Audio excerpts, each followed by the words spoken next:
Hi, welcome back. It's me, Devraj. Mysticism in the Body, it's the name of this channel, and I'm back with a Liber AL. Going to continue along today, looking at our text, this exciting and edgy text. When I'm looking at Zohar or looking at Pharma Fraternitatis, they're old texts that are very well established, Actually, in their day, when they came out, I'm sure they were equally edgy, but, over the hundreds of years, they achieve a certain degree of respectability in the scene, and Liber AL still has this edginess to it, which is exciting to me. Something I'm also noticing between these three texts, and I'm also digging into John Dee's Monas Hieroglyphica a bit at the moment, there are correspondences, in the sense of they're kind of pointing you in certain directions. As we've seen, the underlying theme with the Liber AL is this idea of a hard reset. It's really trying to take you back. If you let the words really in and you understand them, it's trying to take you back to a very, very early form of consciousness, in the sense of when you were just born, you're almost like a pinprick of awareness in a vast world, and you don't have a sense of self. You have no idea what is you and what is not you. And that develops as we go along, and the cultural conditioning and ideas come in, and bits of the DNA cause bits of our brain to develop. But as we saw, let's go back. Let's go to the beginning. The first 14 verses, are really dealing with, they're trying to take you back, as we've seen. And then the tone changes, and it's more like talking to ego consciousness in the language of ego consciousness, but also trying to, one, set up the idea for the religion, for the kind of cult-like religion that's going to be created, and also give some hint of what it's really about, and this sense that it's based on, in a sense, nothing. There's this reverence for nothing that's very thematic throughout the first chapter of the Liber AL. Where we got to last time was, he must teach, but he may make severe the ordeals. So let's continue, just talking about the setup of the school. And then the word of the law is Phelema, written in Greek. So this is the name that the school is going to be. He who calls us Phelemites will do no wrong if he look but close into the word. So it's saying, look close into this Greek word, and you'll realize that, being called Phelemites is not a bad thing. It's really who we are. And in Greek numerology, this word comes to 93. Let's just try and prove that. I've got a Gematria calculator up here. It's from Ciphers with a y.news. Great little cipher, and a great little website. And you can fit in, there's about 100 ciphers or so here, something like that, which you can choose. I've chosen some which are more central to the text, Liber AL, because we're going to look at a little bit of Gematria here. But let's just see this. Phelema in Greek comes up straight away, 93. So remember that. It's obviously a very important word in the whole kind of Crowley universe. The idea of current 93 was very powerful. The idea that there's a stream of energy coming with this 93, associated with it. Let's continue. For there are therein 3 grades. So the hermit, the lover, and the man of earth. So it's suggesting this, 93 divided by 3 comes to 31. And 31 is a number associated with God, in the sense that Al, is associated with God in Semitic languages. And A is normally, in any language, 1, and in most kind of Gematria schools, L, whether it's Lamed or I've forgotten what L is in Greek, Lambda, is 30. And a guy who came along around the time of the Liber AL was this guy Frater Achad. We'll look at him a little bit, and the numerology of his name, Charles Stansfeld Jones, in a minute. But he also picked up on a lot of this imagery. He believed himself to be the child of a new eon, which is kind of referred to in this text. And he pointed out that he was into this number 31. He wrote a book, 31 Hymns to the Star Goddess, who is not. Another very interesting numerology to that title, if you look it up. And he pointed out that the number 31 associated with Al, is also the number of La, which in Arabic means no. So the word Allah, which is obviously the Muslim deity, is like God not. God not. So that fits in with this concept, instead of God just being this kind of creative doing power that's overseeing you or making judgments about you and stuff like this, it's also this nothingness as well. The hermit, the lover, and the man of earth, rather male archetypes, I guess. But, I guess it's the idea that there's like 3 grades or stages in this, or 3 different ways that you can interact in Thelema. The man of earth, someone rooted in the earth, male or female. The lover, someone busy with love life, with giving love, with sex, tantra maybe. And the hermit, someone who's much more in their own space, not interacting with the world and involved with meditation, maybe like an anchorite or anchoress. And then we come to do what thou wilt shall be the whole of the law, which is kind of a statement underpinning, the whole of Thelema. So this is coming here, chapter 1, verse 40, do what thou wilt shall be the whole of the law. And so this is trying to chart a kind of path between 2 poles. One which is like surrender, just surrender yourself, and the other pole which is just do what you want, pure hedonism, do what you want. And it's trying to chart a path between the 2 as I see it, do what thou wilt. This is it's a word you have to dig into and reflect upon and introspect upon, and just kind of, who am I? And when you really go into who am I, instead of just in a kind of self-inquiry mode, it's also about going out into the world. So this is really a very powerful statement. Do what thou wilt shall be the whole of the law. Very, very clever statement as well. We're going to do some numerology this time. So let's take a look at this phrase. Stick them into our Gematria. So I've loaded up a few interesting ciphers here. Like I said, you can get from cipher.news, but something to be aware of with Liber AL that's also fascinating if you're an English speaker is that it was channeled in English. And traditionally, like in the old days, it was believed there was 2 or 3 kind of sacred languages, mystical languages. Hebrew was one, Greek was another, and sometimes Latin was the third. But people didn't regard English as a sacred language. It was more of a kind of mundane, functional kind of thing. And yet, in the modern era, in the last 100 years, people are finding all sorts of exciting things with English, with the KGV, as it's kind of come down to us in the 1700s, originally 1600s. So let's loaded up some good English ciphers that are associated with Liber AL here. Let's take just a quick look before we get into it. Ordinal cipher, which is just the most basic English cipher. A equals 1, B equals 2, C equals 3, on up to Z equals 26. And then reverse ordinal, which is reverse of that, so Z equals 1, Y equals 2, X equals 3. English Kabbalah, which is very associated with Liber AL. It was created by a guy called James Leese, I think, back in the 70s. And every 11th letter is up 1 in the numerology system. So A equals 1, and then the 11th letter after that is 2, L equals 2, and then 11 up. And then you go round to the beginning, H equals 4, so you just continue along like that, and eventually you get to P equals 26. Alphanumeric Kabbalah, which was created more by the CCRU, a very edgy culture unit from the 1990s, under Nick Land and Sadie Plant originally. And this cipher seems to have come out of there. It's not complex, it's simply alphanumeric, as it says. So it's like English ordinal, but it's just got the numbers tacked on at the beginning. So 0 equals 0, 1 equals 1, 2 equals 2, and then after 9 it goes straight into A equals 10, just goes forward like that. So it's literally English ordinal plus 9 if you're only looking at a text string, if it doesn't have any numbers in the string that you're analysing.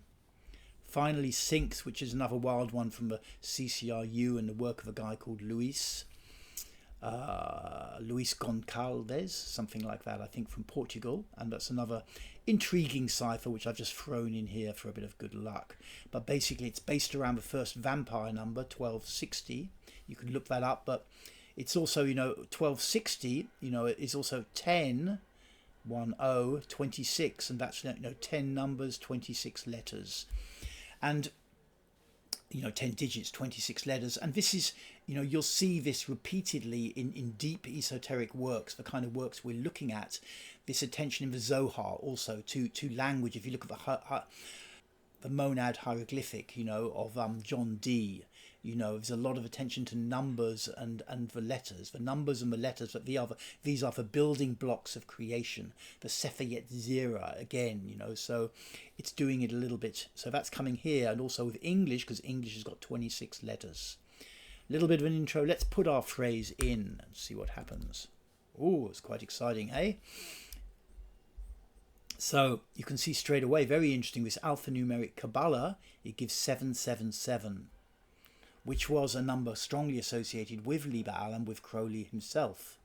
So that you know, the most basic statement of the text is revealing that number in this cipher, alphanumeric Kabbalah. And then you'll notice also in reverse ordinal and ordinal, it gives 444 and 555. Nothing so exciting with the other two, perhaps, but like it's giving these two numbers. So that looks super, super powerful.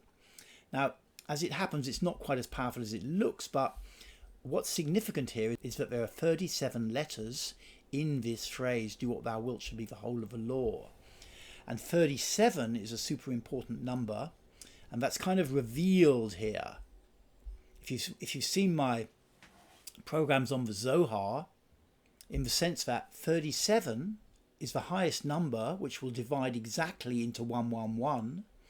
It's 3 times 37 is 111, and because it divides like that, then of course it divides also into 222, 333, 444, and these numbers are significant in Kabbalah, and particularly in English Kabbalah. If you see my videos about the Zohar, I've gone into this a little bit, but it's actually more relevant when we consider the English language as a mystical language, you know, which is a radical and fairly new idea.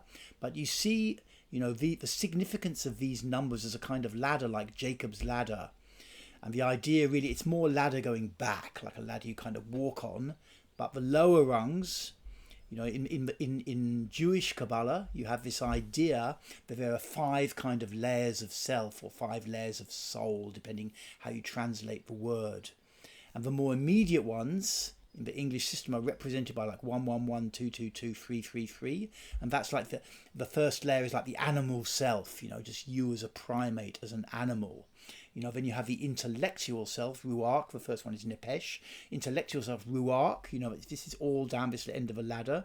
And then you come to like Neshama, where your sense of now is expanded and you're kind of breaking through the intellectual self. You're gaining more self-awareness. You can kind of see yourself more.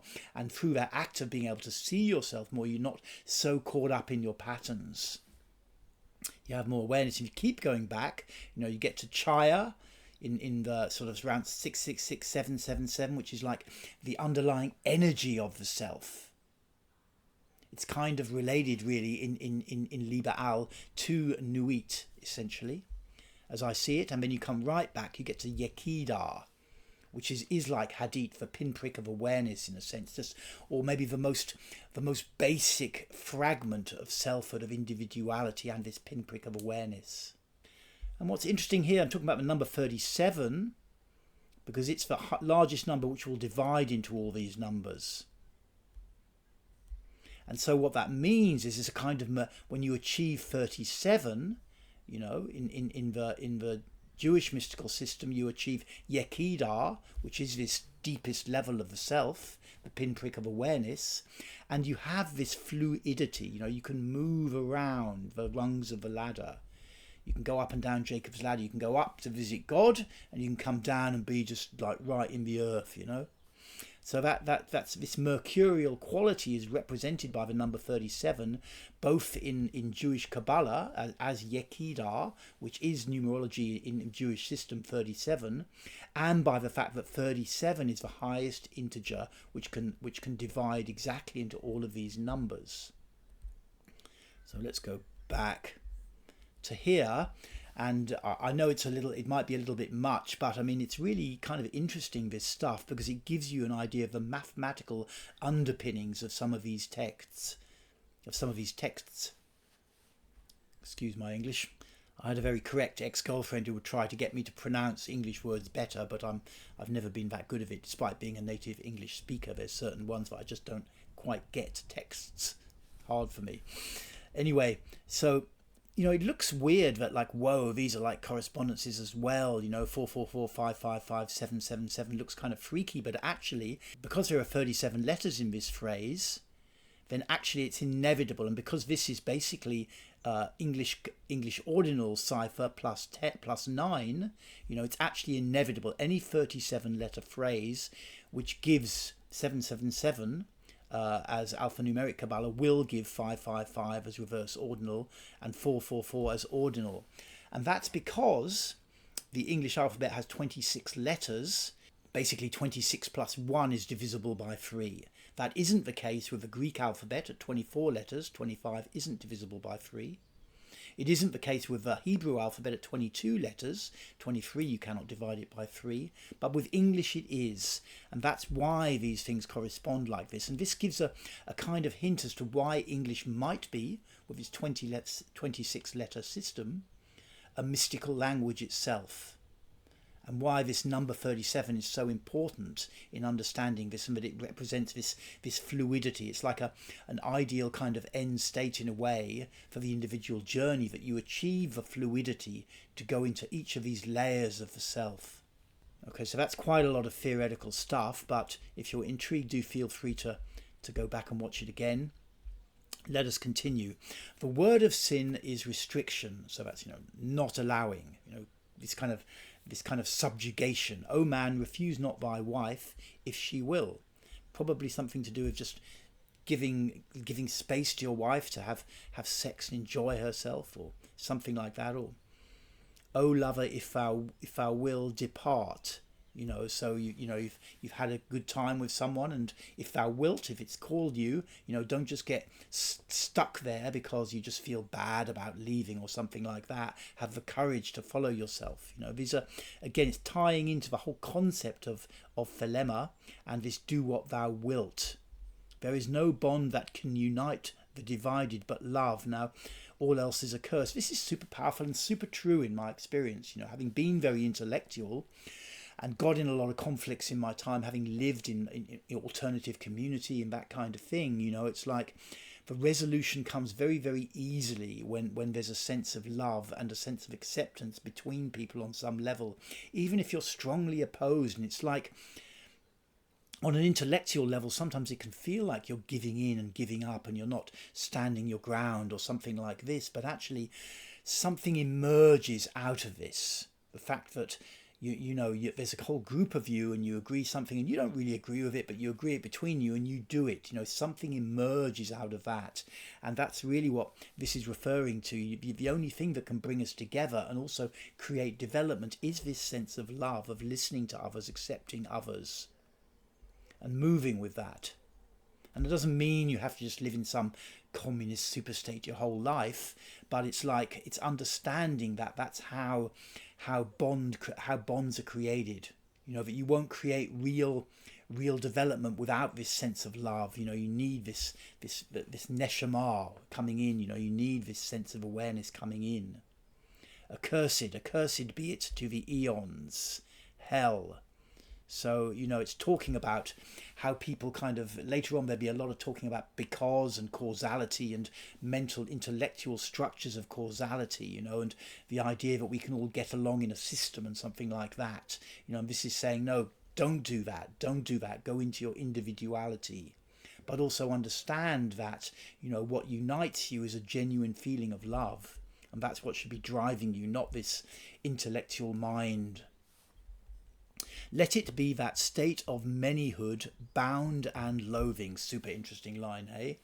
That state of manyhood, like all the different people in the world, chained by this intellectual mind and the systems, and loathing, like hating it, secretly wanting to break free, wanting to be themselves, but kind of picking up the impression from all the input around them, but you're not allowed to really be yourself. And it's trying to get over that. It's deep stuff. So with thy all, thou hast no right but to do thy will. So when you really get fully behind yourself, you have to do what thou wilt. You have to follow your own course.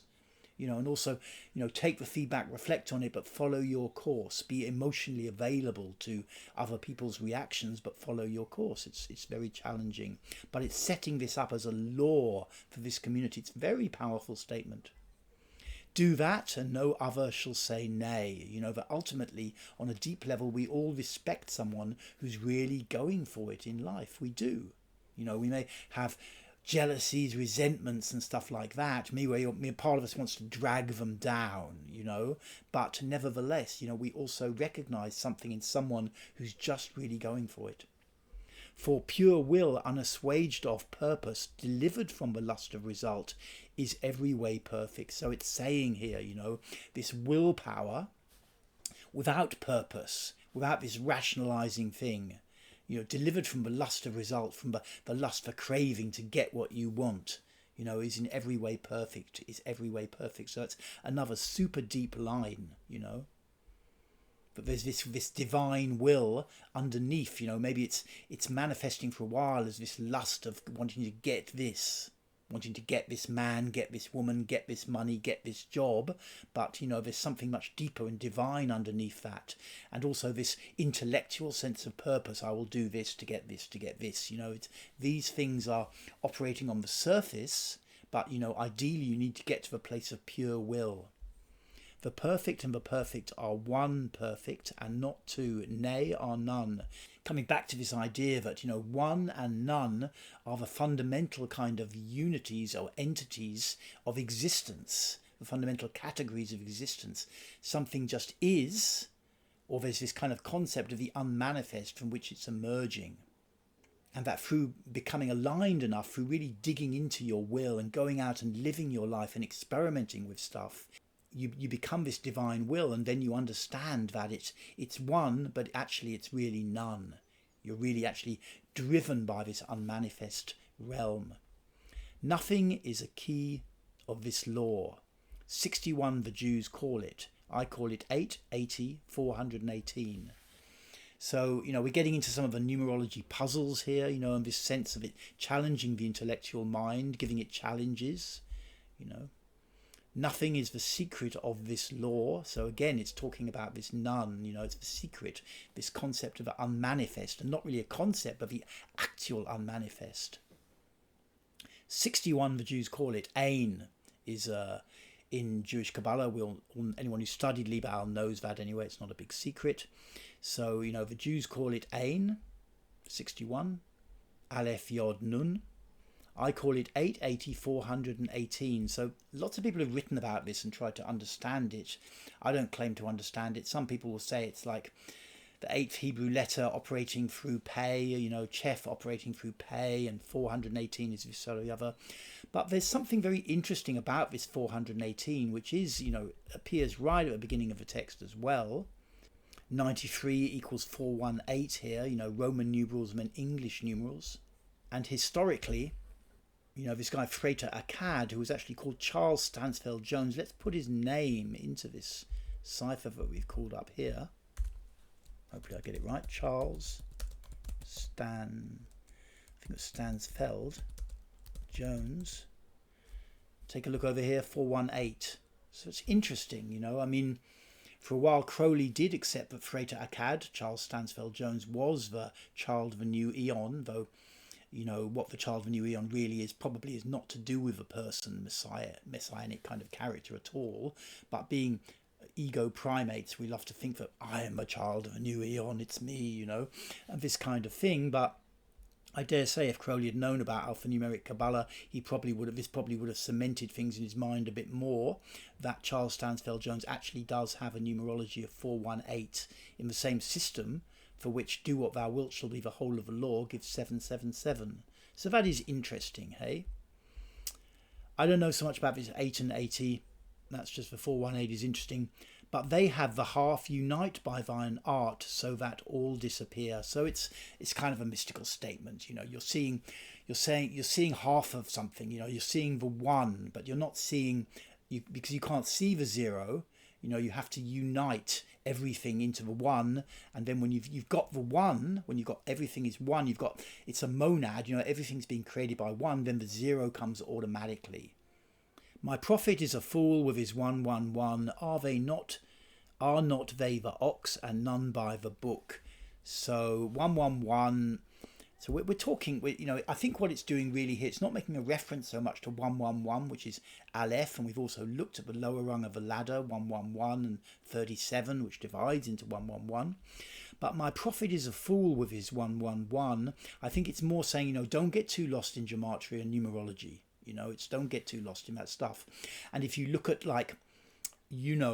Kabbalah again, and you have this idea of 4 layers. There's a technical word for that, which I've forgotten. I think 4 levels of exegesis. You have this idea of 4 levels of exegesis. This is from Hebrew Kabbalah. The literal meaning on the surface, allegorical allusion. This is where the numerology comes in, allegorical, this number of this word corresponds to this number, and then this word corresponds to the same number. So these two seemingly different words are actually, there's a relationship between them. Then legal moral interpretation is the next layer down. How the text is becoming a law, like that. This applies to Liber AL, and then the mystical layer. So this numerology is not the mystical layer. So that's worth understanding. The mystical layer is really going into this whole complex of understanding 1 and then understanding 0, getting 1, getting 0. Where have we got? Let's continue. Okay, so are not they the ox, and none by the book? So I think it's saying something towards the line of, are not they the ox? So the ox is a symbol in Hebrew Kabbalah for Aleph, the first letter. And it's also a symbol of the life power, this kind of chaya, this kind of force which is driving things onwards, and that is this divine will, and none by the book. It's like, I don't say I'd fully understand it, but again, it's a reference back to none. In the sense that maybe intellectual book learning isn't going to really get you there. You need experience. You need to go out in the world, live your willpower. And of course, it'll all go wrong at times, but you have to keep going and keep reflecting, keep getting feedback, and keep going forwards. Keep going for it. Okay, so I think, before we get to verse 49, that's probably quite enough to put into a talk here. So I'm going to wind it up for today. Thanks very much for listening. My name is Devraj. This is Mysticism in the Body. Check my name, Devraj Sandberg, on Amazon, and you can find books and stuff that I've written, that kind of thing. And I will see you again soon for some more Mysticism in the Body, and we'll pick up Liber AL where we left off. Thank you.